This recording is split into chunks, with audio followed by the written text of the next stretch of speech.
what is your perspective of life? Like, how do you try to view life, and with that view, how do you like to live that out practically? I think just personal development, I guess, at least for myself, emotionally, intelligently, physically, just building the best character I can for myself.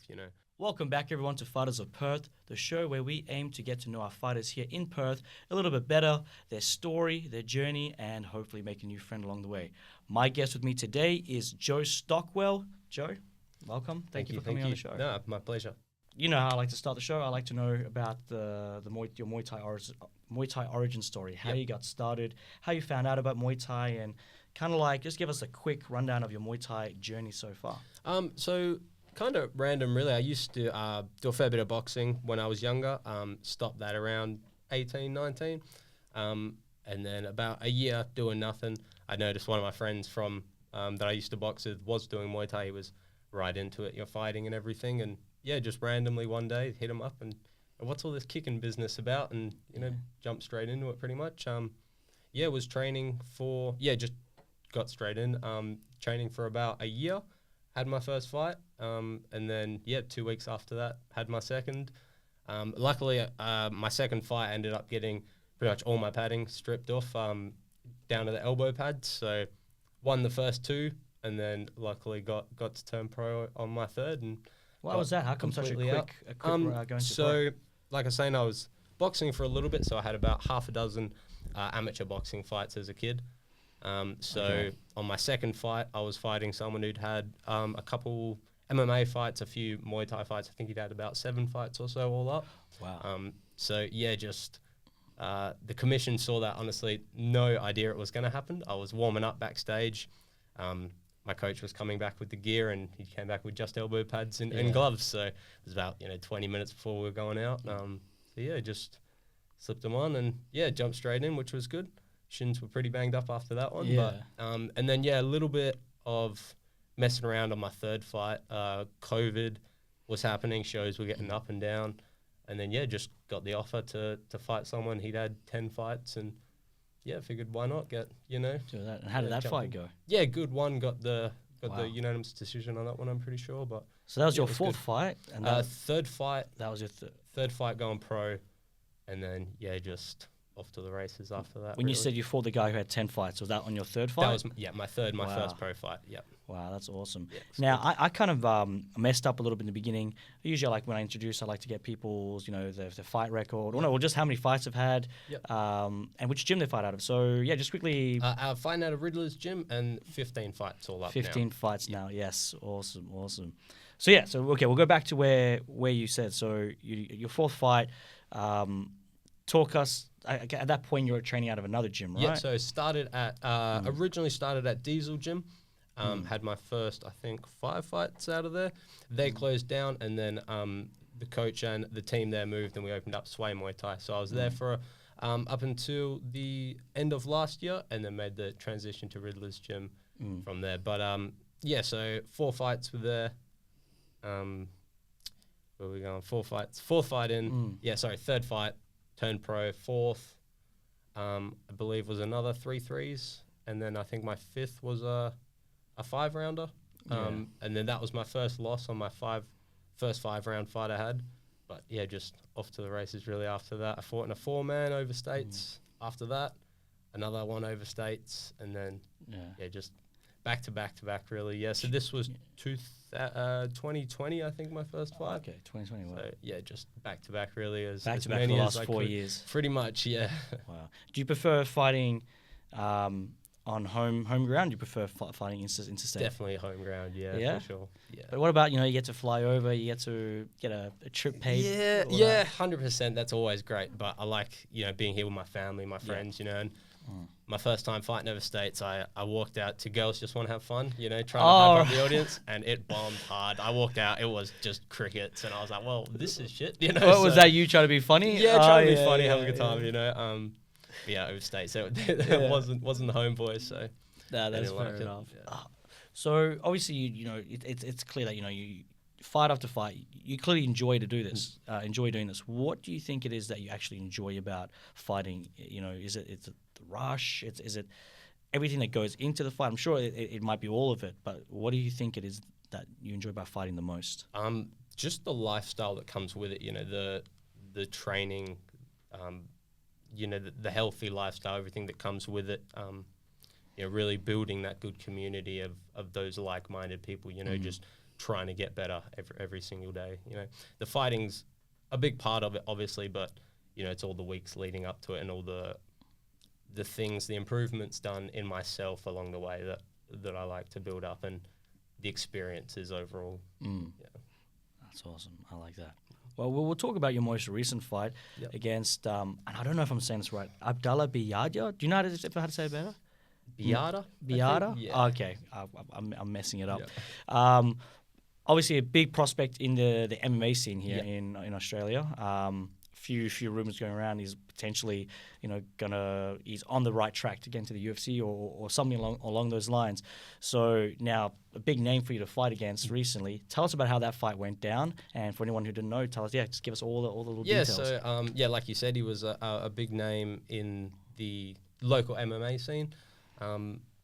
So a fair bit of hype, I guess, on that side coming into it. Nothing I really played into too much. I knew he was a Hex champion, I believe, which is a decent MMA organization here, but I just didn't really look too much into it. Just another person to fight, really. You know, I'm no stranger to taking step ups in the people I fight, and every time I do, it's never really about them. It's always about me. You know, the things I have to do to beat them, or the things that I want to improve on in my fights.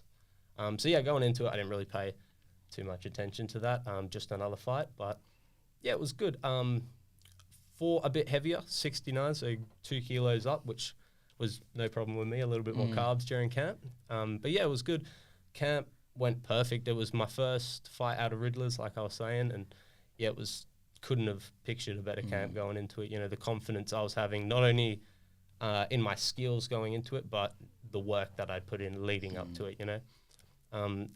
So fight day came, and I was not nervous at all. It was, very calm, very composed going in, but not overly confident or anything, not in a cocky way. Just level. Just level, yeah. And not in a sense of like, I'm not nervous. Should I be nervous? It was kind of just, zen and calm going into it. Those are good vibes to have before. 100%. So, fight kicked off, and I knew going into it, I wanted to start strong. I remember with Darren, we were talking about, one regret you could have as a fighter going into those fights, or any fight really, is not doing enough, not pushing yourself, coming out feeling like you could have done more. So I remember that being in my head going in, and I wanted to start strong. I wanted to at least start strong, and if I got tired or gassed, then I'd work from there. But the last thing I wanted to do was leave the fight thinking I could have done more. So started a bit crazy, and I hadn't fought in about 5 months either. So I think just shaking off first 20 seconds, went a bit crazy, but settled into the game plan. Like we're saying, with that MMA stance, it's a little wider. So chopping that front leg, really working that game plan, and hands opened it up. So landed, got him coming in. He was coming in with a jab, kind of slip, counter right hand, and followed up with the 1-2, and he was down. And first round, I think that was about a minute and a half first round. So was it first round? Okay. Yeah. I was there watching. I thought maybe it was the second round. So it was first round. First round. And you dropped him, gave him 8 count first, and then he got back up, and then and then followed up 1-2. Yeah. It's nice. It's good where it's like you do all the hard work, you can go in there confident, and it's not like you were hunting the knockout. But it could have gone either way. You could have done everything you needed to do, go the distance, but just everything lined up on the day. Yeah. And the shot was there, and you took it. 100%. And that must have been like just that wasn't your first knockout. You've had a few knockouts. A couple now, but my first like real flush knockout like that. Yeah. Yeah. Okay. Wow. Yeah. But like you were saying, it was good. It wasn't. Once I'd settled in, it was just off that counter right hand, which set it all up, and then led to the 1-2. So it wasn't like I was hunting going too crazy, but it was good. Is that something that you're working in particular in the fight camp, or is that just something that just opened up in the Yeah, moment? just opened up really in the moment. I'm always been quite heavy-handed, but this was good to sort of settle in and set everything up with those low kicks, get my kicks going first, and then settle into the hands. Open up the hands. It's good. Have you ever fought someone with that kind of height difference before? I mean, you're pretty tall for your division, but Yeah, maybe one person, I think, one or two other people, but nothing, no one too tall. Yeah, you got a few two tall guys that are Riddlers. So I'm sure it's not something that you're not used to, but definitely. yeah, and like you said, the hype that didn't really get to you at all. No, not really. I didn't look too much into it until like even after the fight. I saw a couple more things pop up, but like I knew about him. I'd seen a few things, but like I say, it's never about them when I go in there. You know, I know what I have to do, and I know where my strengths are. So just play into them and stick to the game plan. So yeah, That's awesome, man. Any other fights lined up that you're allowed to share or tell us about? a couple in the books for the next month or two, but nothing announced yet. Nothing to announce it. yeah. Okay. No, fair enough. Fair enough. Well, let's go somewhere else. So I'm pretty sure, was it this year you went to Thailand? You did a training camp in Yes, Thailand? early this year. Yes, Early. And this isn't the first time you went to Thailand. You've done this is your second or second third? trip. Second time. So I think the first time you went to Sinbi, because everyone was it this time you went to Sinbi? So first time went to Simbi, and then this time sang Morocco. Same Morocco. And because the reason I say Sinbi is usually guys from Riddlers go to Sinbi, but Yeah. when you went there, you went at Riddlers gym at the time? Not at the time, no. Just did I don't know how to say it, soy Muay Thai, soy. Do those guys usually go Simbi as well? Or is Yeah, just, so I think that's more as like a few gyms anyway. Like you're saying, Simbis are very friendly in that sense, you know, like commercialized for everyone type of thing. Yeah. So even the first time I went, I just went by myself. It was 3 days before Christmas or something. You know, I'd booked a flight like the week before. And yeah, it was great, you know, so accommodating. You could kind of just rock up and 3 days before Christmas. yeah. Wow. So I think I got my little, you know, my holidays off work, and I was like, all right, sweet, I'm book a couple more days off and just go. So yeah, it was good. And that was your first time My training first time going to Thailand. So the first time, tell us a little bit about that training camp. You had a fight there as well. Yeah. Some guy, I remember watching the video, it was just like, looks like he was trying to knock your head Yeah, off. just going crazy. Yeah, so that was good. So yeah, like I was saying, just a couple days before Christmas, just up and left, and yeah, it was good. Went by myself. Had the plan just to, you know, feel out Thailand. I'd never been and wanted to just experience that proper Thailand feel. And then yeah, a couple days in, I think I was 3-4 days in, and I was like, all right, sweet, let's get me a fight here. You know, Yeah. So you didn't go into it already booked. That's something you sorted out there. Yeah, Okay. so I sorted out there and spoke to a couple of the other guys that were fighting there, and you know, made sure that I was going to get a decent fight if I was to fight. You know, I'd rather a harder fight than an easier fight. So yeah, it was good. Just kept training twice a day and had the fight, got the win, which was good. And like you're saying, it was another foreigner. So going in thinking Thailand, I'll have some nice technical fight. Ended up getting some crazy little Russian guy. So he was just trying to bomb me, take my head off. But it was good. It was a good experience to have that longer. Obviously, the 5 rounds where I was able to adjust and settle into a game plan, change the game plan when I needed, and do what I needed to do to get the win. So it was good. It's good feeling when everything just follows the game plan and you get the win. It's smooth. So Now, obviously, you came in again this year, changed fight camps, and this time you didn't even fight. So let's talk about that. Well, how come you train at a different camp this time? Was it just to try another gym, different flavor of training? Yeah, pretty much. What was it? Just a completely different feel of training. Like I was saying, a bit more commercialized, where you can, you know, everyone's welcome, or not welcome, but everyone can kind of fit in at Simbi, you know, all levels. Where I wanted to go to somewhere a little bit more raw, you know, somewhere like Sang Morocco, real old school, you know, no one really speaks English there. Everyone's, you know, training there to fight. So they've got mats now, so that's good. Yeah. I think I've looked at some old videos from like maybe before 2012, 2011. They just had like, I think it was concrete and a bit of carpet. Yeah. So they got mats. So at least there's a little bit of I don't want to say luxury. That's not the right word, but you know what I mean. It's not like there's some gyms that are like under a bridge. You know, so at least it's not too much of a drastic change from what you're already used to. 100%. Like saying, it's still a tiny little gym, and I think it's next to a school and a big temple, so it's kind of just tucked away in the corner. It's good. Yeah, that's awesome.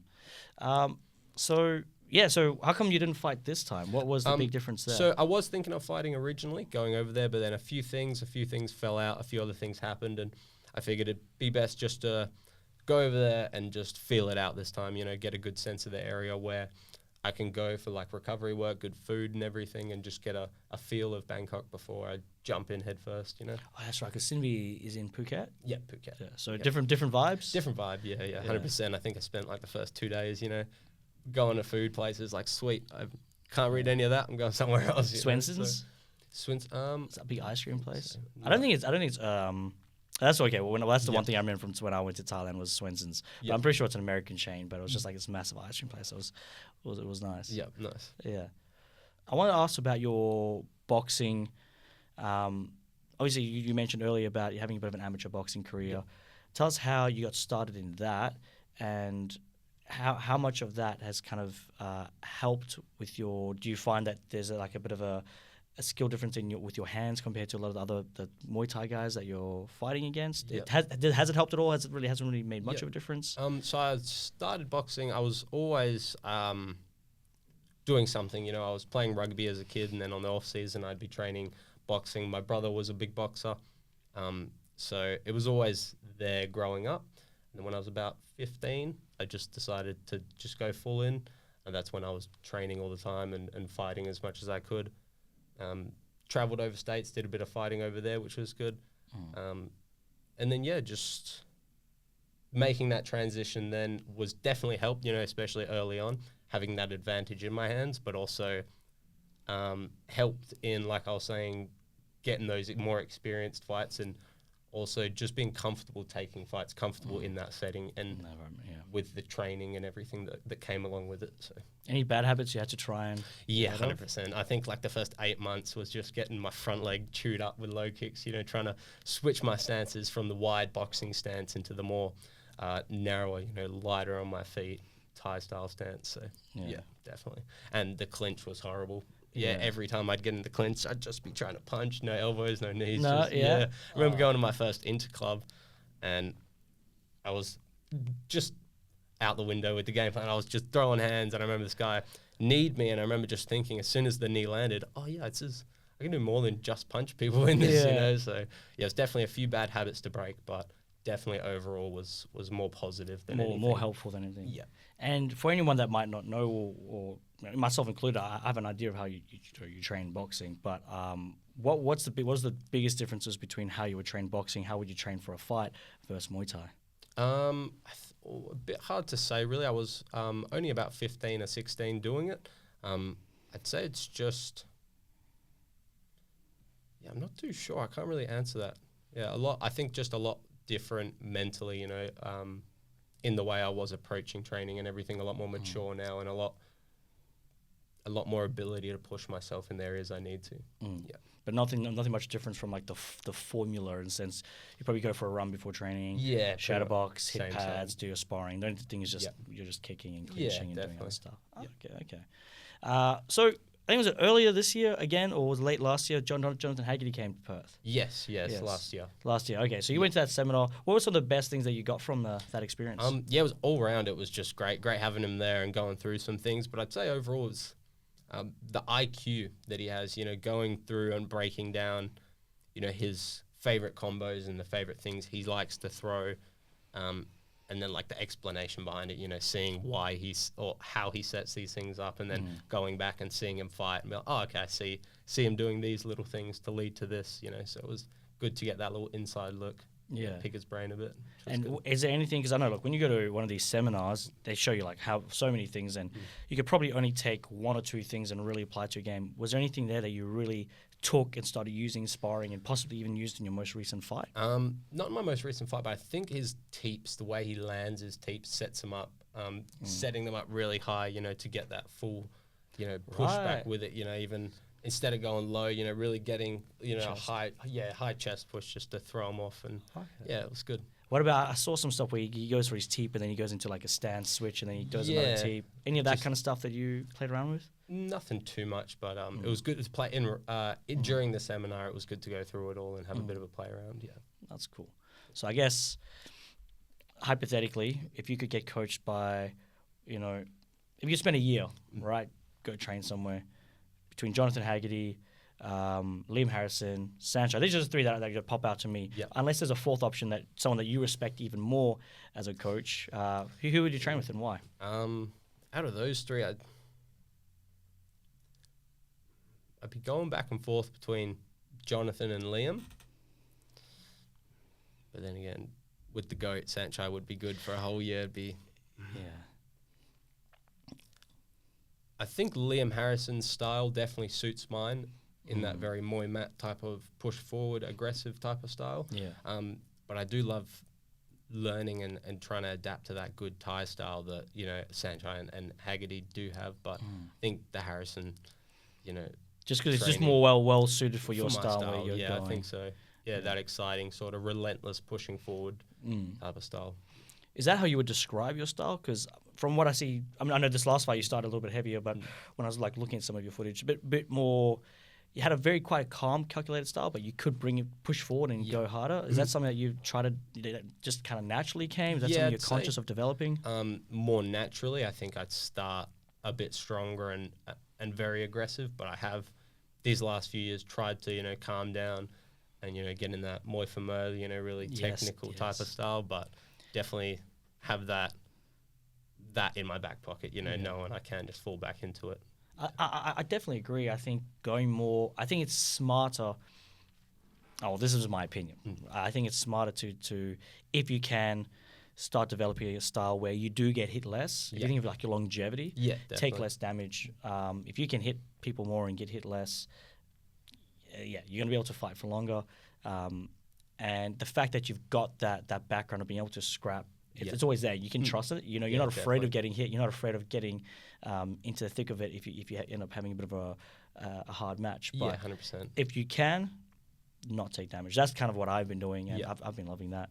Definitely. Is that something that you're kind of trying to do? Yeah, as well? 100%.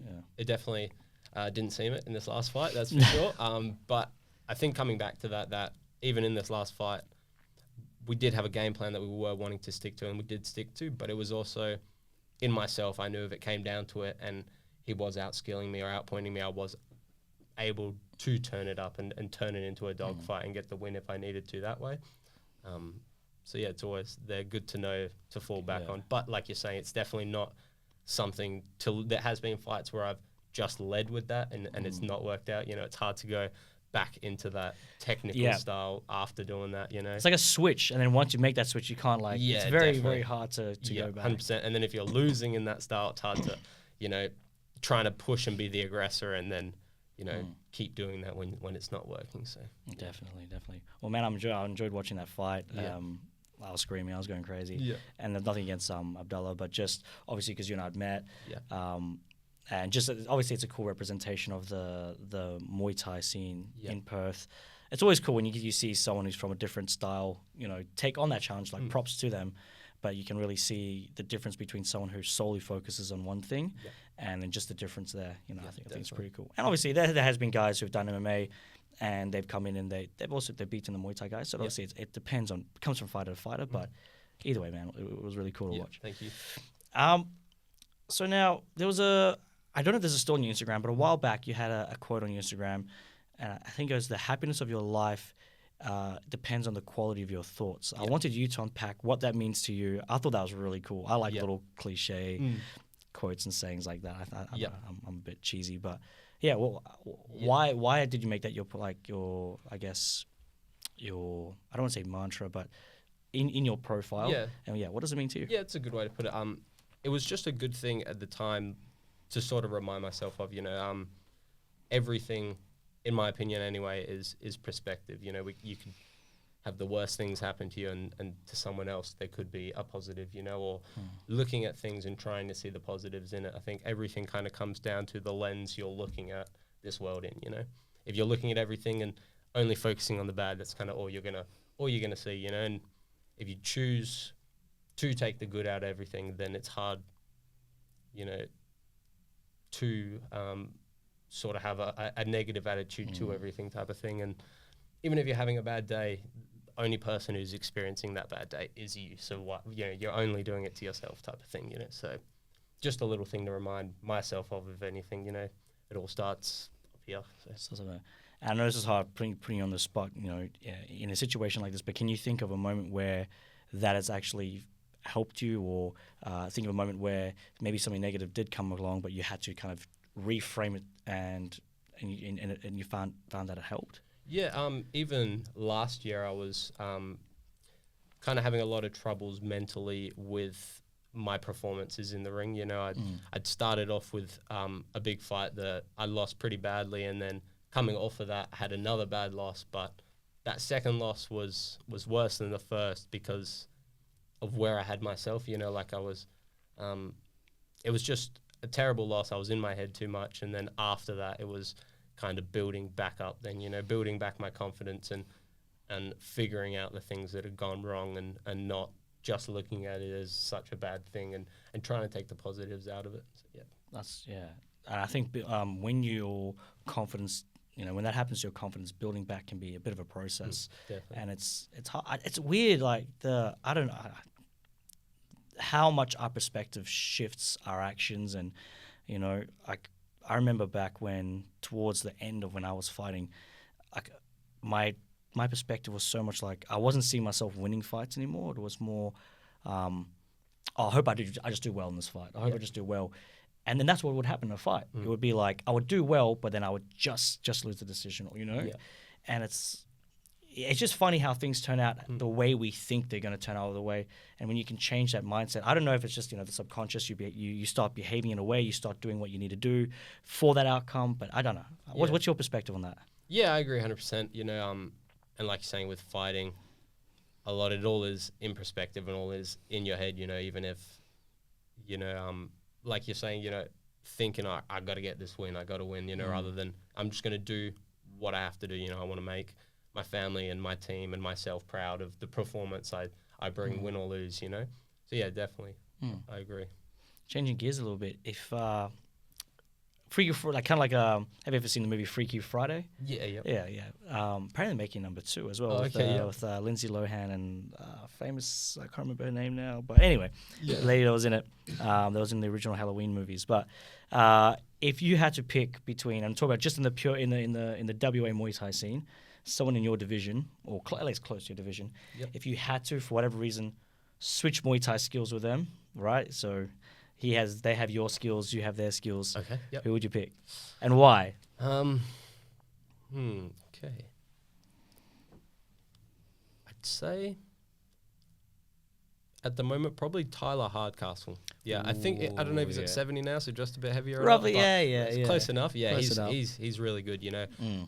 Really skilled. And he's got that good, like we're saying, that good technical Thai style, but good, strong, aggressive when he needs to be. So yeah, real skilled and like saying high up there, high level. Yeah. Do you see yourself potentially fighting him anytime soon? soon? I wouldn't say anytime soon, but potentially one day. Yeah, that would be interesting. I'm still a little dog out here, so yeah. Yeah, I think he's had like 40 fights. Yeah, something big. Yeah. But no, man, I think I would pick the same. But like just beautiful style. Yeah. Can go aggressive, can be very technical, just experience. But I mean, he's been like that since day one. Yeah, IQ, everything. Yeah. Okay. All right. So let's think of a hypothetical situation. All right. For whatever reason, you're diagnosed with something, 6 months to live. You seem like the kind of guy that would want to live life to the fullest. But if you only had 6 months to live and there was no cure, how would you see yourself living those 6 months? What would you do? What are some of the where would you travel? Would you focus more on doing things here? Like, how would that look? Yeah, I think traveling. Yeah, I think just me and my girlfriend probably just in my car traveling Australia as much as we could. Yeah. Yeah, Australia. Yeah, definitely. Yeah, I think so. I'd like probably Italy if we could. Yeah, Italy. But yeah, just I like a lot of camping, outdoor things. So that'd be good. Just traveling by car. Yeah. All around Australia. If this mystical illness didn't impact actually physically how you felt, do you think you'd still have a few more fights, or would you like, I'm just going to focus on just other things for 6 months? Probably a hard one, but yeah, because there's a lot of sacrifice that goes into a 100%, fight. But 6 months, that's a long time. Yeah, we could squeeze one. Squeeze one more. Thailand or something. Yeah. 100%. Yeah. Jo Stockwell's retirement fight. Yeah.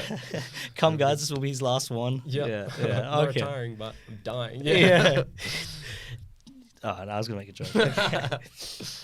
All right. I like to kind of ask these questions at the end. I'm going to say a little bit different because I thought I was being so deep with, what do you think is the meaning of life? But everyone's asking that one. So I'm going to try to change it a little bit. What is your perspective of life? Like, how do you try to view life? And with that view, how do you like to live that out practically? I think just personal development, I guess, at least for myself, emotionally, intelligently, physically, just building the best character I can for myself, whether that means, surrounding myself with good people, good like-minded people, doing things that challenge myself to grow and be better. But I think that's it for me, mostly just keep improving, keep being a better person, and keep making experiences that are going to outlive me, that I can talk about when I'm old and have a crazy Such as having Muay Thai fights. Yeah, exactly. You exactly. can talk to your kids or your grandkids or whatever. Like, oh, this Definitely. is something that I did. Yeah, 100%. Doing things that, not everyone can just say they've done. And this is not, not something that you come about every day. So, Where do you think this perspective came from? My dad, for sure. Yeah, 100%. He did a lot. He played rugby all around the world when he was growing up, and he definitely instilled a lot of that drive and motivation in me. He was my rugby coach growing up, and I think I hated him for it at the time, but he'd make me run extra laps and stuff, and have me running and doing fitness work on my days off and just torturing me, but I'm grateful for it now, and I definitely wouldn't be where I'm at or have the mentality that I have if I didn't go through those things, and he didn't push me the way he did. I think he obviously saw the bigger picture and saw the potential I had, and didn't want me just being average and sitting around doing nothing. So I definitely owe it all to him, 100%. That sounds like you had a good dad. Yeah, definitely. Man, anyone that's wanting to follow along with your journey, what's the best way for them to do that? Instagram, I post pretty much everything I'm doing on there. All my upcoming fights, little highlights and stuff. So just on there. And your Instagram handle? For just Joseph Stockwell. Just Joseph Stockwell. I'm sure they'll find it. Yeah, Show some sort of Muay Thai picture. Yeah. Joseph Stockwell, whichever one has a Muay Thai picture, that's the right one. Yeah. Awesome, man. Dude, short but sweet. Thank you so much for coming down, man. It was great, even better than the first time. So thank you. Thank you so Awesome. much, man. Thank you, sir.